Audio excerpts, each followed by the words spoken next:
आपण चटण्यांचे खूप वेगवेगळे प्रकार बघतो आहे. आज जी चटणी दाखवणार आहे ती प्रोटीन आणि फायबरयुक्त चटणी. आपण थोडक्यात सांगू शकतो की कढीपत्त्याची चटणी.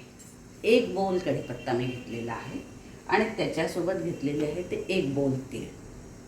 कढई तापत ठेवलेली आहे, त्याच्यामध्ये 1 बोल तीळ टाकलेले आहे आणि कढीपत्ता धुवून स्वच्छ करून आपण जो सुकवून घेतो तसा पद्धतीने तो करून घ्यायचा आणि त्याच्यामध्ये हे टाकून घ्यायचं. आता कढीपत्ता आणि तीळ हे चांगले परतून घ्यायचे, म्हणजे कढीपत्ता हा कुरकुरीत झाला पाहिजे आणि तीळ देखील छान फुटले पाहिजे, चांगल्या प्रकारे भाजल्या गेले पाहिजे दोन्ही, कारण की भाजण्याचीच त्याला जास्त चांगली चव येते. त्यानंतर घालायची आहे त्याच्यात ती सुकी मिरची. तिखट आपल्याला आपल्या पद्धतीने कमी जास्त करता येतं. त्यानंतर घालायचं आहे तो लसूण. आता जिरं देखील चांगलं भरपूर प्रमाणातच घालायचं आहे, थोडं नाही. जिरं आता ह्या सगळं छान मी परतून घेणार आहे आणि कशा पद्धतीने परतल्या जातं ते मी दाखवते. बघा, अशा पद्धतीचं छान भाजल्या जातं. पूर्ण तीळ देखील खमंग भाजल्या गेलेले आहेत, पूर्ण भाजल्या जातात. त्यानंतर मिरची आणि कढीपत्ता देखील अगदी पूर्ण कुरकुरीत होतो. कुठेही त्याचा नरमपणा ओशटपणा राहत नाही. लक्षात येत असेल तर अगदी हाताने देखील तो सहज म्हणजे बारीक केला जातो आहे. आता हे सगळं मिश्रण मी मिक्सरच्या पॉटला घालणार, याच्यात मीठ घालणार आणि याला वाटणार. हे खूप बारीक नाही आणि खूप जाड पण नाही, अशा पद्धतीनं आपल्याला वाटायचं आहे. ही वाटून झाली की फायबरयुक्त प्रोटीन सहित असलेली चटणी मी तुम्हाला दाखवते.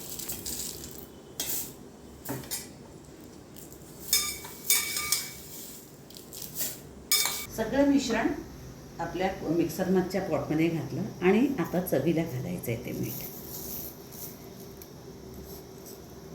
तर ही अशी चटणी मी वाटते. ही अशा पद्धतीची कढीपत्ता आणि तीळ घालून केलेली चटणी तयार होते. आपण बहुतेक लोक आपल्या तिळाच्या चटणीमध्ये कढीपत्ता हा घालतातच, पण तो अगदी थोड्या प्रमाणात. पण याच्यामध्ये आपण मात्र जास्त प्रमाणामध्ये कढीपत्ता घातला आहे, कारण की कढीपत्ता हा पित्त कमी करायला अत्यंत उपयुक्त आहे. आणि उन्हाळ्यामध्ये अशा पद्धतीचा जर समजा चटणी खाल्ली तर पित्ताला त्याचा फार चांगला फायदा होतो, पित्त कमी होतं त्याने.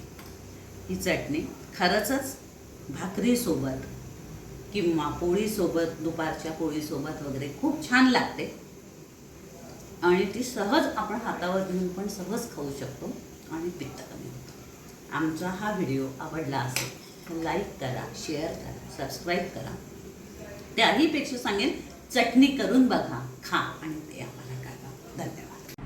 बेड स्ट्रेचिंगमध्ये आपण पोट आत आवळतो आणि त्यानंतर हा जो पाय आहे, उजवा पाय, याला थोडं आतमध्ये ओढायचं, थोडं रिलॅक्स करायचं. खूप जास्त रिलॅक्स करायचं नाही. आता अगदी हलकं, म्हणजे पूर्ण असं ओढून पूर्ण असं रिलॅक्स नाही करायचं. फक्त आत ओढायचा आणि इथल्या इथे थोडंसं रिलॅक्स करायचं. साधारणपणे 20 वेळा हे करायचं आहे. पोट मात्र त्यावेळेस आतच ओढलेलं असणार आहे. श्वास जर समजा पुरत नसेल तर थांबून जायचं आहे. 20-20 चे 2 सेट्स तयार करायचे. त्यानंतर दोन्ही पाय असं आणायचे आणि हा पाय वर उचलायचा. पोट आत आणि परत इथल्या इथे हे असं. हे 20 वेळा. ही हाताची जाळी इथे घ्यायची. हे 20 वेळा झाल्यानंतर पाय हळूच कंट्रोल करायचं. परत पोट आत घ्यायचं, परत वर घ्यायचं. हे 20 वेळा. मग पोट आत घेऊनच हा पाय सरळ आणि हे जर समजा पोटामुळे छातीकडे पाय येणं शक्य नसेल तर अशा पद्धतीची ओढणी घ्यायची. ती ओढणी इथे बांधायची आणि हे 20 वेळा करायचं. ओढणी ओढायची आहे आपल्याला, पाय नाही. त्यानंतर मग क्रॉस.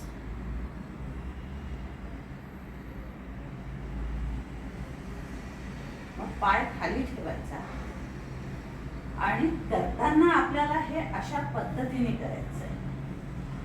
पण हे जर समजा जमत नसेल तर ही इथली ओढणी फक्त दोन्ही हातात घ्यायची आहे आणि हे असं. पोट मात्र त्यावेळेस आतच आहे.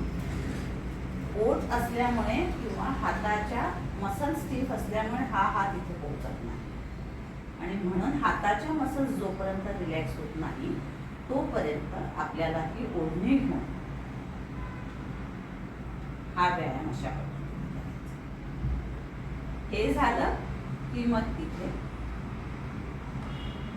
पोट मात्र आतच ओढलेलं आहे. मग इथे पोट आतच ओढलेलं आहे. 10-10चे सेट्स करायचे आहेत. पण सुरुवातीलाच पाय इथे न्यायचा नाही. सुरुवातीला 2 दिवस तरी मिनिमम इथे 10-10चे 2 सेट्स. मग पुढचे 2 दिवस इथे 10-10चे 2 सेट्स आणि मग त्याच्या पुढे हे. अशा पद्धतीने पूर्ण एका आठवड्यामध्ये आपल्याला हा पाय क्रॉस मध्ये न्यायचा. हीच क्रिया आपल्याला डाव्या बाजूने पण करायची. आता जो करायचा आहे तो पालथा रोखून हॅमस्ट्रिंगचा व्यायाम. पोटाखाली उशी असणं खूप महत्वाचं आहे. झोपताना हे असं आपल्या हातावर डोकं येईल आणि हे अशा पद्धतीने पकडायचं. पण हे जर समजा जमत नसेल तर परत ही ओढणी आपल्याला घोट्यापाशी या अँकल पाशी करायची. बांधून घेतली तरीही चालेल. अशा पद्धतीने तिला बांधून घ्यायची. झोपायचं हे दोन्हीही टोकं जे आहे हे हातामध्ये पकडायचे ओढणीची.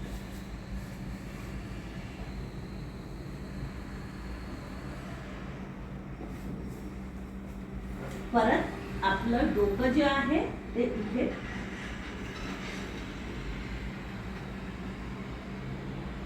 हे अशा पद्धतीने.